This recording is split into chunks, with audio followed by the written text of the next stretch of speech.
Hello, my name is Linda Chowdhury and today's presentation will focus on human nutrition and digestion. We will take a look at the structure and the function of parts of the human alimentary canal, go over mechanical and chemical digestion and absorption. We will describe the histology of the stomach, duodenum, ileum and functions of the liver in regards to digestion, and go over the 7 requirements of balanced diet, dietary imbalance and its impact, and current dietary recommendations. Let's start with how food gets digested. The human alimentary canal. The human alimentary canal is responsible for taking in, breakdown and excretion of food. It is made of alimentary canal organs with the primary function of intaking food for digestion, and accessory organs that secrete substances which are used within the digestive process. We will now take a look at the organs of the alimentary canal. The mouth and the pharynx. The mouth includes teeth, tongue and salivary glands. When we eat, food is first broken down mechanically by chewing. This is known as mastication. Our different types of teeth have specific jobs. Incisors cut and shred, canines grip and tear, and molars crush and grind the food into smaller pieces. The salivary glands in the cheeks produce saliva. It contains an enzyme called amylase. This enzyme starts to chemically break down carbohydrates and starches into sugars. The tongue mixes the food with the saliva to form a bolus, which gets pushed back to the back of the mouth and into the pharynx. This triggers the swallowing reflex. The contraction of the muscles start to send the food down the esophagus. The esophagus. The esophagus is a muscular tube that connects your mouth to the stomach. It runs just behind the windpipe, but the two are kept separate by a small flap called the epiglottis. This flap closes off the windpipe when you swallow, making sure food and drink don't go down the wrong pipe and into your lungs. At the top and bottom of the esophagus are 2 ring-like muscles called sphincters. One opens to let food in and the other one opens to let food out into the stomach. They also help to stop food from coming back, preventing heartburn or choking. The muscles in the esophagus push down food in a gentle wave-like motion called peristalsis. As the food reaches the end, the lower part of the esophagus opens slightly to pass food into the stomach. The stomach. The stomach is in the upper belly and is a J-shaped organ. It is responsible for the breakdown of food, protection against germs, and preparing everything for the next stage of digestion. The inside of the stomach has gastric glands that release gastric juice, a mix of acid and enzymes that help dissolve food and destroy any unwanted bacteria. The stomach is divided into 4 main sections. We have the cardiac region. This is where food is allowed to enter from the esophagus to the stomach. The fundus region is the upper curved part of the stomach. Its role is to store and collect gases produced during digestion. Then we have the body. This is the largest part and where most of the digestion happens. The walls here release acid and enzymes to break down food into a mixture of all kinds. And then the pylorus. This is the lower part that controls when food leaves the stomach and moves into the small intestine. The liver, gallbladder and pancreas. The liver is an accessory organ and is brown reddish in colour and shaped like a cone. One of its main roles in digestion is to produce bile, which helps break down fats in the small intestine. The gallbladder is a small pouch-like organ located just beneath the liver. Its main job is to store the bile received from the liver. The bile gets released into small intestines through a small duct. The pancreas. This is a gland located behind the stomach that plays a vital role in both digestion and blood sugar regulation. In digestion, the pancreas produces digestive enzymes that help break down carbohydrates, proteins and fats into the small intestine. These enzymes are released into the duodenum through the pancreatic duct. The small intestines. This is the main site for digestion and nutrient absorption. Nutrients such as carbohydrates, proteins, fats, vitamins, iron and water are absorbed here as digestive food particles move through the intestinal wall into the bloodstream by a process called diffusion. The small intestine is a long coiled tube about 6 meters long and is divided into 3 parts. The duodenum is the first part where chemical digestion happens as enzymes begins to break down the food. The jejunum is the middle part and is responsible for absorbing most of the nutrients. And finally the ileum. This is where absorption of the main nutrients happens before the waste is passed on into the large intestines. The large intestine, rectum and anal cavity. The large intestine is a wide tube-like structure that wraps around the small intestine and is about 1.5 meters long. Its main job is to absorb water and salt from the leftover undigested food, turning it from liquid into a solid form called feces. The rectum is the last part of the small intestine. It acts as temporary storage space for the feces. The anal canal is the very end of the digestive tract. It has muscles called sphincters that control when feces are released. The next few slides will go over the types of digestion and absorption and take a look at the enzymes involved. Digestion is the breakdown of food and happens mechanically and or chemically through various organs in the alimentary canal. Mechanical breakdown is a physical breakdown of food to increase surface area so enzymes can work more effectively. As mentioned before, mechanical breakdown starts in the mouth through chewing and also happens in the stomach as the stomach contracts and churns. Chemical breakdown involves gastric juices or enzymes. Enzymes are proteins that help speed up chemical reactions in the body. In digestion, they are important because they break down food into small parts so the body can absorb it. Chemical digestion starts in the mouth and also happens in the stomach. In the stomach, hydrochloric acid and an enzyme work together to break down proteins. Then in the small intestines, enzymes from the pancreas and bile from the liver continue breaking down carbohydrates, fats and proteins and provide nutrients such as sugar, amino acids and fatty acids. The enzymes involved are carbohydrates. This is where carbohydrates get broken down into simple sugars and glucose. This can be found in the mouth, pancreas and small intestine. Another enzyme is protease, where proteins get broken down into amino acids and can be found in the stomach, pancreas and small intestine. And lipase, where fat molecules get broken down into fatty acids and glycerol and can be found in the pancreas and small intestine. Absorption is a process where nutrients, vitamins and minerals are taken into the bloodstream. Absorption mainly occurs in the small intestine, with a small amount occurring in the large intestine. What the body needs is then distributed by the bloodstream. We'll now look at the histology of the stomach, duodenum and ileum. Histology looks at how tissues are built and how they work, usually under a microscope. In digestive system histology, we'll look at the tissues of layers of the stomach, duodenum and ileum, and how they help with digestion and absorption. In the stomach, there are 4 layers. The first layer is the mucosa. This is the inner lining and contains gastric glands that produce acids and enzymes. The parietal cells secrete hydrochloric acid, chief cells secrete pepsinogen, and the mucous cells secrete protective mucus. This makes the gastric juice that aids digestion in the stomach. The submucosa is the next layer and made of connective tissue and blood vessel, which bring nutrient support to the mucosa. The next layer is the muscularis externa and consists of 3 muscle layers. The oblique, circular and longitudinal muscles. These squeeze and churn the food to help mix it with the digestive juices. The serosa is the outer layer of the stomach. It helps protect the stomach and reduces friction as the stomach moves and expands during digestion. The duodenum is the first part of the small intestine and has 3 layers. The mucosa, the inner lining of the small intestine where absorption happens. It's covered in tiny finger-like shapes called villi and macrovilli. These structures increase the surface area, helping the intestine absorb nutrients more efficiently. The surface of this layer is made of epithelial cells, which help with both absorption and protection.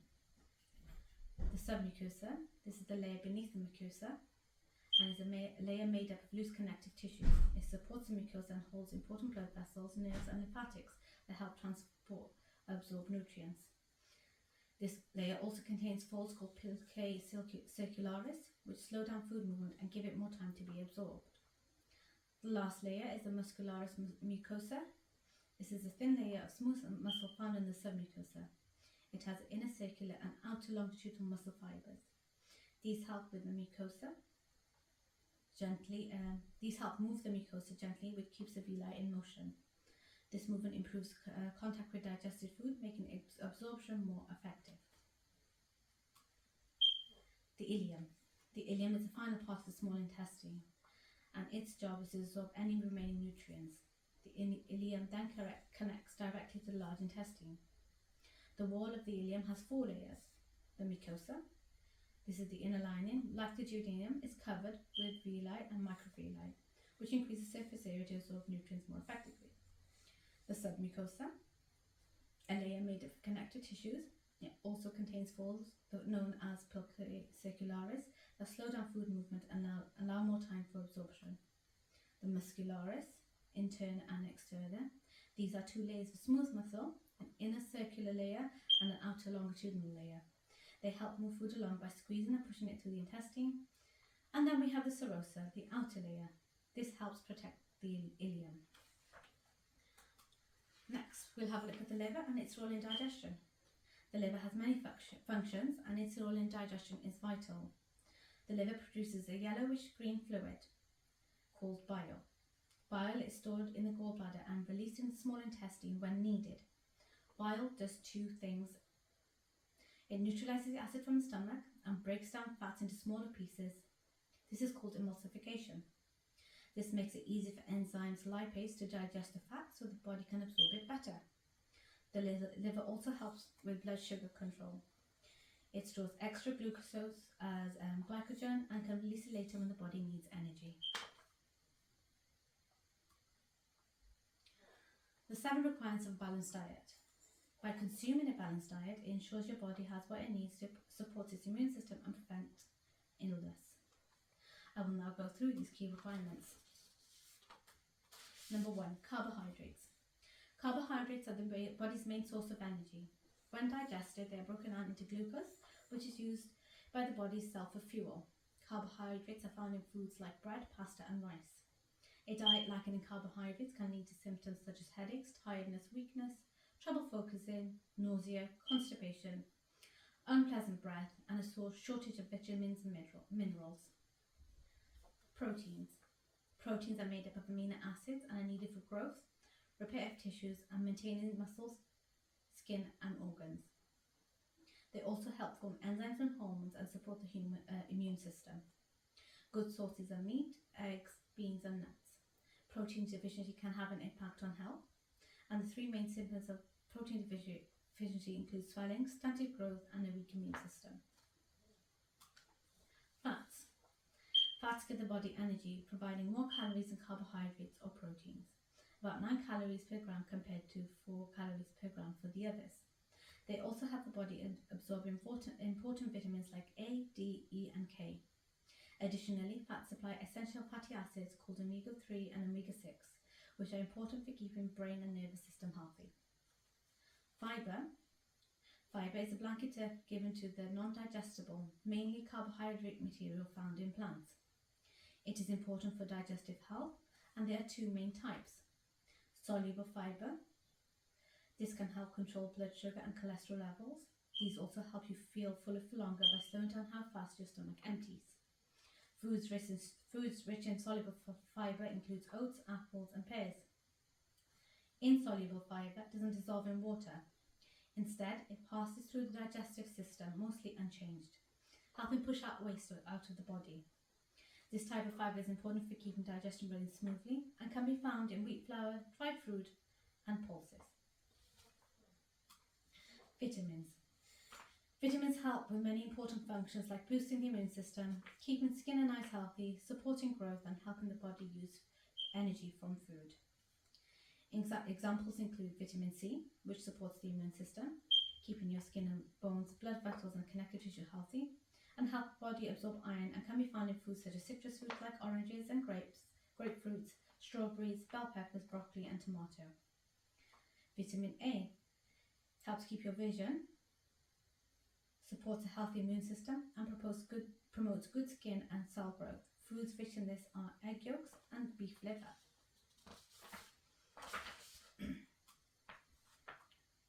Minerals.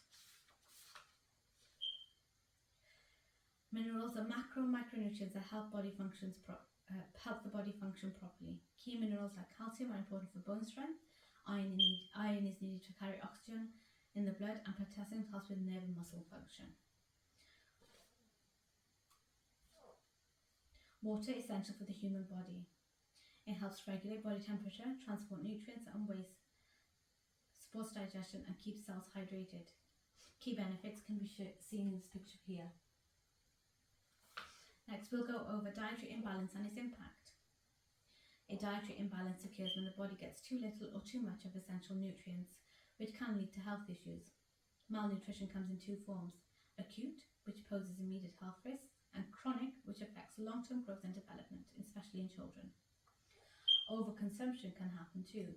Overconsumption can lead to a diet high in sugar and fat, and can cause obesity and related diseases such as type 2 diabetes, heart disease, stroke, and certain cancers. Imbalances may also lead to nutrient deficiencies, resulting in poor appetite and frequent illnesses. Examples of deficiency diseases include vitamin C deficiency. A lack of vitamin C can lead to scurvy, a condition marked by symptoms such as bleeding gums, skin rashes or spots, and swollen joint. It also weakens the immune system, making it harder for the body to fight off infections. In severe or untreated cases, scurvy can become life-threatening. Vitamin D or calcium deficiency. This is crucial for maintaining the balance of calcium in your blood and bones, and building and maintaining bones. Lack of it can lead to bone pain, muscle aches, or result in rickets, causing weak and soft bones. Iron deficiency can lead to anemia, a condition where the blood struggles to carry enough oxygen to the blood tissues due to the lack of healthy red blood cells. Symptoms include headaches, fatigue, pale skin, and shortness of breath. Current diet recommendations. Current dietary recommendations are designed to promote overall health and reduce the risk of disease. These guidelines focus on balance and variety and are supported by health organisations such as the NHS and the World Health Organization. Some key recommendations are to eat a wide variety of foods. A diverse diet ensures that the body gets all essential nutrients, including carbohydrates, proteins, fats, vitamins and minerals. Prioritize fruit and vegetables. Aim for at least 5 portions of fruit and veg a day. They are rich in fibre, vitamins and antioxidants that help protect against heart disease and some cancers. NHS notes that there is evidence that people who eat at least 5 portions of fruit and vegetables a day have a low risk of heart disease, stroke, and some cancer. Another recommendation is to include starchy carbohydrates as they are an important source of energy, and where possible to opt for whole grains like oats or whole wheat as they are high in fibre. The World Health Organization, WHO, recommends reducing sugar. This recommendation is because sugar carries the risk of tooth decay and unhealthy weight gain, and causes obesity, and it's linked to cardiovascular disease. WHO also recommends reducing the intake of salt. WHO recommend that salt intake should be less than 5 grams per day. High salt intake increases blood pressure and increases the risk of heart disease and stroke. Thank you for listening.